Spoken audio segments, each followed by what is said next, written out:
Good morning. This is day 2 of the 5-day course for Triadic Healing. And today we're going to talk about the subconscious mind. The subconscious mind is pretty much a mystery. It always has been. It is an invisible thing. We cannot see it. The most we can do is observe it, record its patterns, and then reflect on the patterns. This is where people break off into the study of human behavior.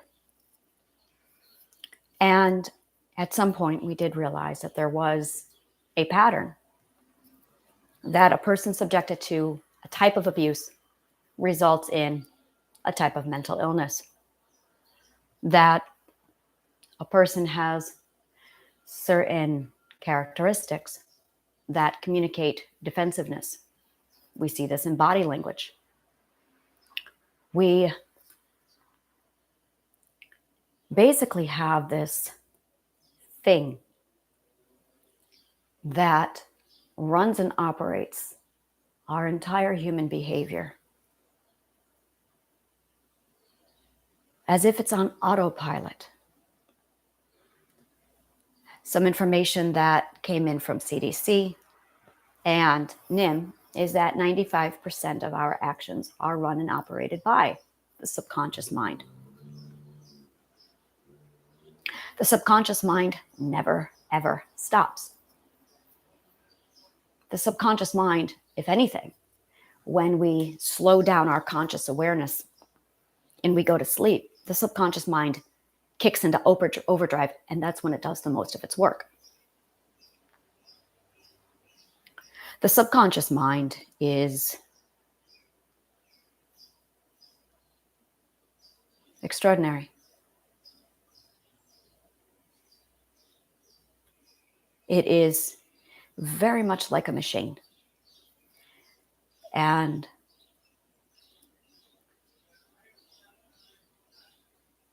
when you have dissociative identity disorder, you spend a lot of your time watching the subconscious mind at work.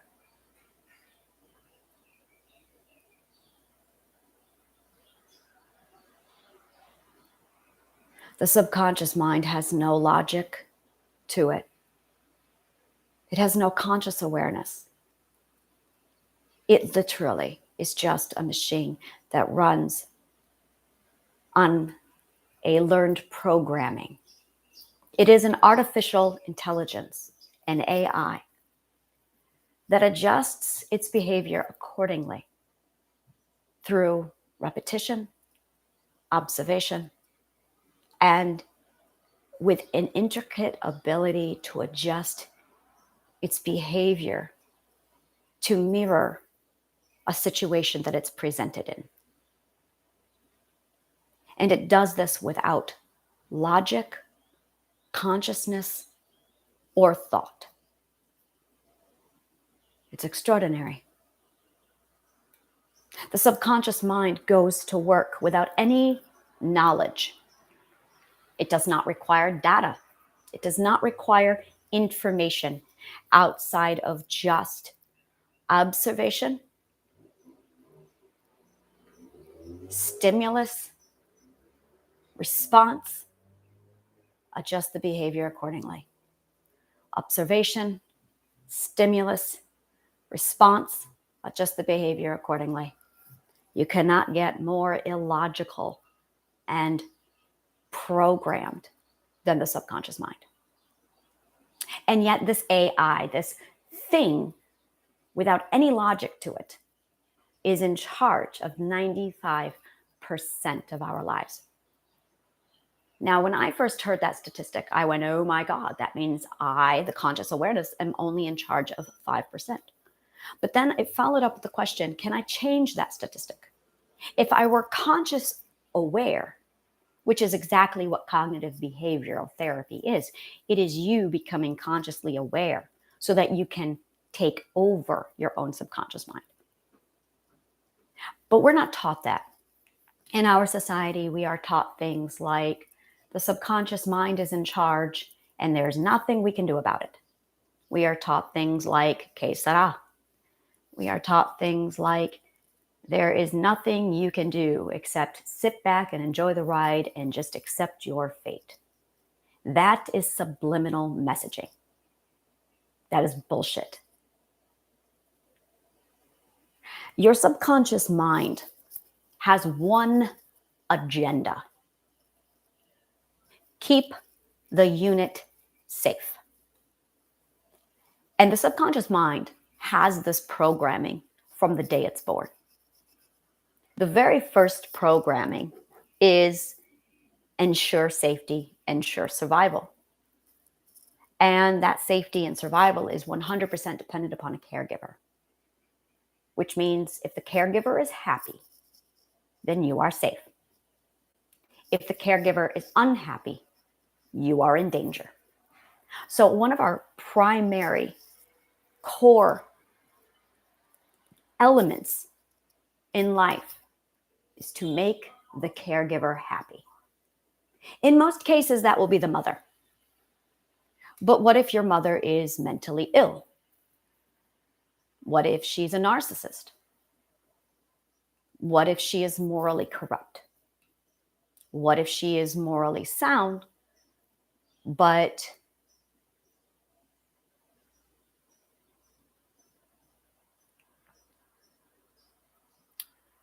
she's mentally ill? You are now doing everything you can to ensure her happiness so you stay safe. Because there is that thing in your brain, your subconscious mind, that associates her unhappiness with you dying. That is a very old program, like 10,000 years old of a program. And I want to focus in on that. 10,000 years old. I started looking at all the different programs that the subconscious mind had equipped. And I realized that the majority of the subconscious mind is actually based off of programming from when we were still animals. 10,000 years worth of programming. We have DNA inside of us that's turned on and turned off. It's dormant or it's active. If it's dormant, and it is, that's our webbed fingers. That's our webbed toes. That's fur all over our bodies. Those are dormant, absolute dormant DNA programming inside of our actual biology that is turned off, left over. The DNA never changed. It's a building block. Our subconscious mind is the exact same thing. It has building blocks put in place that are over 10,000 years old. The subconscious mind runs the show because the conscious awareness is not active.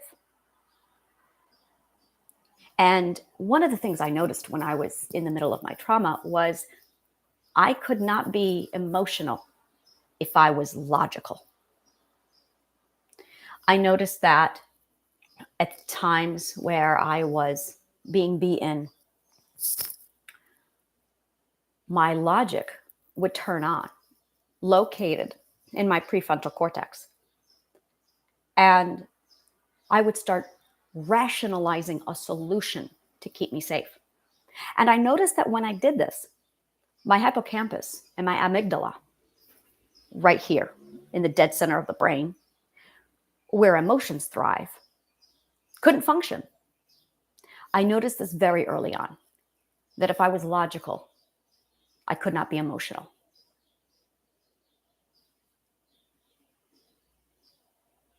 Logic can trump emotions with discipline.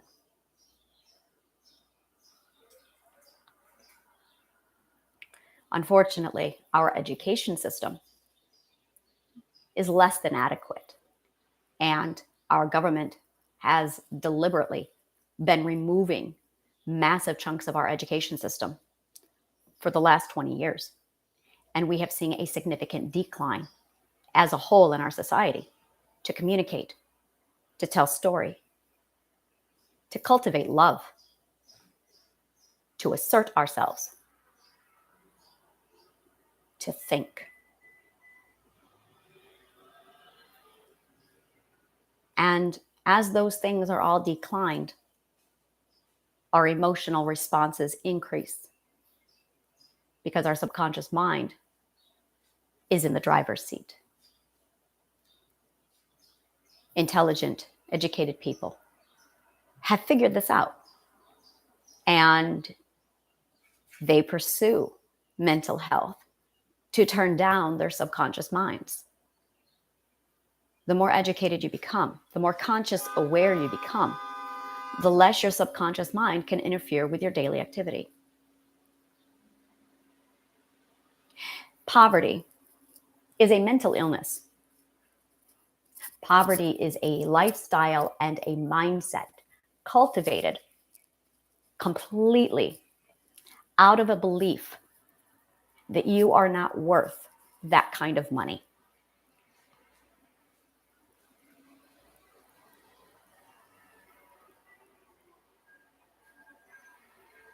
So your subconscious mind goes to work and deliberately sets things up to make sure you never get that kind of money, because your subconscious mind is 95% in charge. Your subconscious mind is not part of your identity. Your identity is alive, and it pulses and functions based off of love. That is not present in the subconscious mind.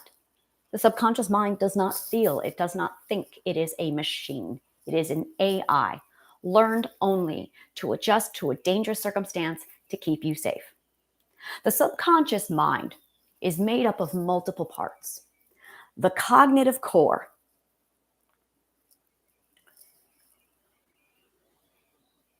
and the fear system.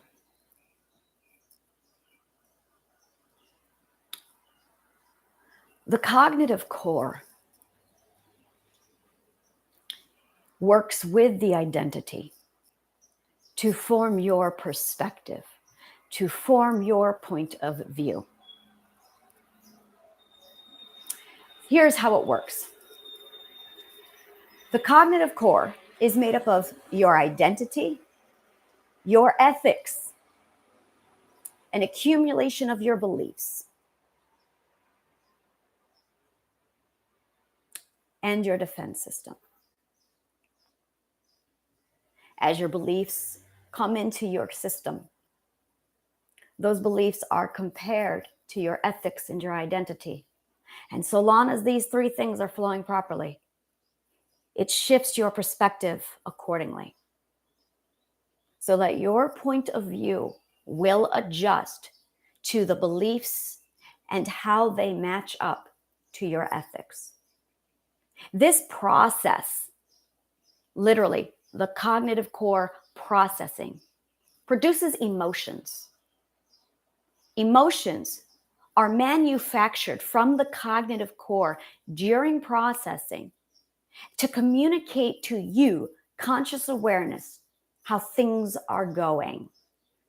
It is a report from the factory, the subconscious mind, telling the foreman, the conscious awareness, what's going on downstairs. And it's assuring the captain of the ship that everything is running smoothly or not.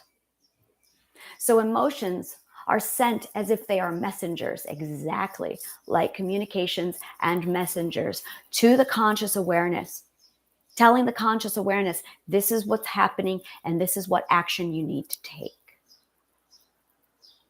There are 12 steps to the processing system. We will be covering them later today. These 12 steps very much align with the stages of grief. The stages of grief is actually 5 summarized steps of the 12 steps when shit hits the fan, when things don't process accordingly. it triggers a new response, the grief response. Another emotion that steps in, that communicates to a conscious awareness that the belief system was rejected during stage 10. And because the belief was rejected, you are now stalled out in the depression stage of change. You need to recover the belief and continue the processing. But we're not taught this. We're not taught any of this. Keeping our conscious awareness down to zero, keeping our conscious awareness inactive. In addition, when we receive emotions, we are conditioned by our society and our parents to discard them. Our identity and our emotions are unwanted in our society. They have no place here. We want them gone. So we are conditioned from childhood, from infancy,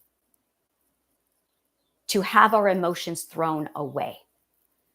When I was 6 months old, my father spanked me for crying because emotions were not allowed. This was a very common practice in 1980, to spank infants for crying because emotions are not allowed. Emotions are nothing more than the manufactured messages from the subconscious mind reporting to you the condition and the status of the cognitive core and its processing. When you understand this, your perspective and your understanding of the subconscious mind changes. When you understand how the cognitive core functions, how it works, your understanding for beliefs changes. Your understanding and appreciation for perspective changes. And the shift starts to happen. When the shift starts to happen, you start to realize what exactly a mental illness is. You understand what the fear system is. You understand how a lack of defense system can activate the fear system. You start to understand how the cognitive core and its processing affects your mental programming. And I will remind you over and over again that this is done so smoothly that it's on autopilot, because it's an artificial intelligence, a machine. There is no logic here. The machine runs logically, but there is no consciousness inside the subconscious mind to know what it's doing. It just has a single mission, an agenda to keep the unit safe. The definition of safety changes based off of observation and beliefs. So what you think is safe, according to the cognitive core and the subconscious mind, changes.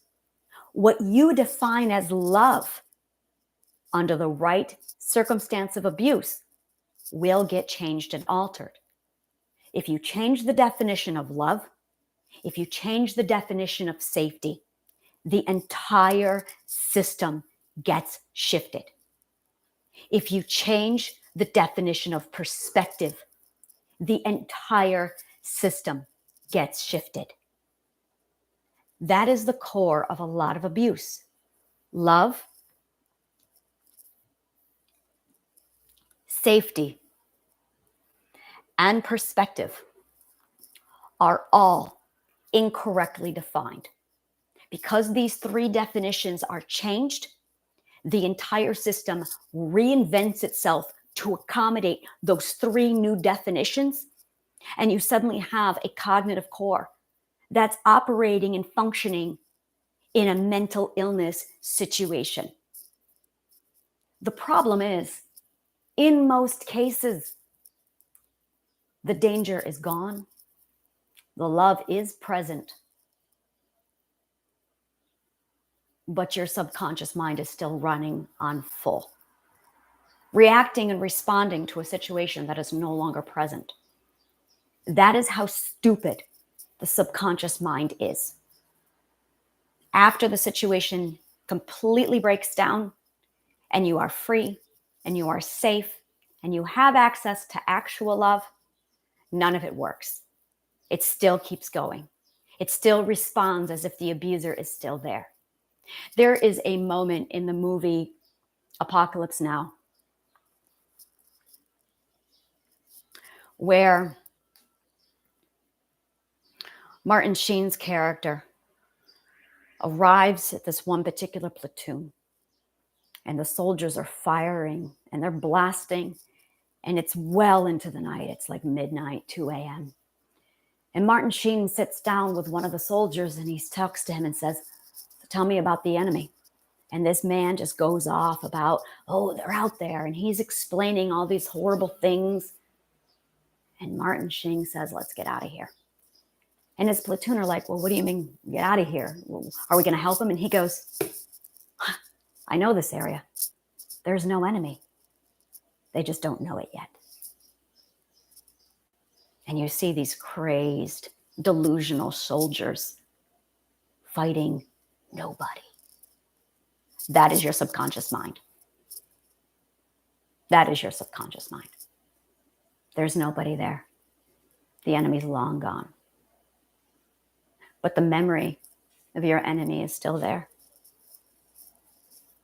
It's all still there.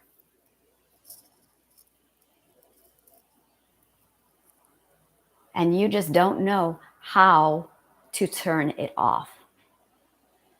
So that's what we're doing. In Triadic Healing, that is what we do. We turn it off.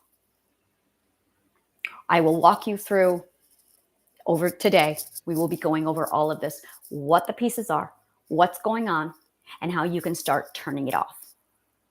Because that's exactly what needs to start happening is we need to start turning down the fear system, shutting down the AI, correct the belief in its system, shift it accordingly, and turn it off because it is running off of behaviors and programming that are over 10,000 years old. It's obsolete. It is an antiquated system that is obsolete.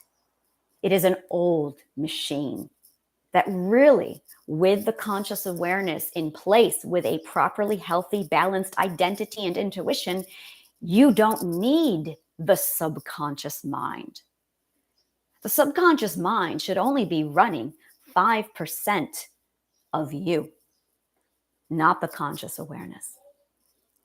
The conscious awareness's purpose is to be in charge of the subconscious mind. But you can't do that without having conscious awareness. So the goal of the subconscious mind, day 2, is to educate you in all of the moving parts of the subconscious mind. What needs to take place in your mind to turn it off and to separate yourself, your identity from your subconscious mind. Because when you can start taking a massive step back and looking at it for what it really is, it puts you in the driver's seat. It allows you to start adjusting knobs accordingly. You start getting data and information about emotional management, and you start to understand what the emotions are. Emotions are just the love language of the subconscious mind.